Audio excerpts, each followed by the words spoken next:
নমস্কার, স্বপ্নাবেক নিউজ নেটওয়ার্কে স্বাগত। একই পরিবারের তিনজনের রহস্য মৃত্যু। বাড়ি থেকে দেহ উদ্ধারের ঘটনায় চাঞ্চল্য ছড়ালো হুগলি জেলার গোঘাট 2 নম্বর গ্রাম পঞ্চায়েতের বেঙ্গাই সলঝাড় গ্রামে।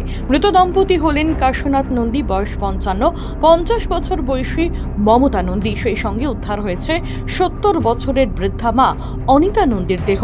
সূত্রের খবর, গত 8 মাস আগে কাশীনাথ নন্দী ও মমতা নন্দীর একমাত্র সন্তান ডাক্তারি পড়ুয়া শান্তনু নন্দীর অস্বাভাবিক মৃত্যুর পর থেকেই মানসিক সমস্যায় ভুগছিলেন নন্দী পরিবারের সদস্যরা। এদিন সকালবেলা সময় পেরিয়ে যাওয়ার পরেও বাড়ির কেউ দরজা না খোলায় সন্দেহ হয় প্রতিবেশীদের। বাড়িতে ডাকাডাকি করেও কারোর কোনো সাড়া শব্দ না পেয়ে জানলা দিয়ে ডাকতে গিয়ে নজরে আসে কাশীনাথ নন্দীর নিথর দেহ। সকালের দিকে 6:30, 6:45 একসাথেই তিনজনে ওই গেটে চাবি ছিল, ঢুকে দেখা যাচ্ছে তিনজনই গলায় জড়িয়ে। স্বামী স্ত্রী আর মা? হ্যাঁ, স্বামী স্ত্রী আর মা। স্বামী স্ত্রী আর মা।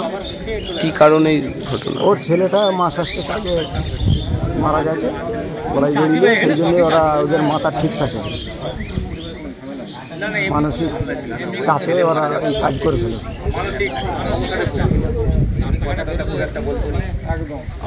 পুলিশ এসেছিল? হ্যাঁ, প্রশাসন এসেছিল? প্রশাসন এসেছিল, তারাই নামিয়েছে।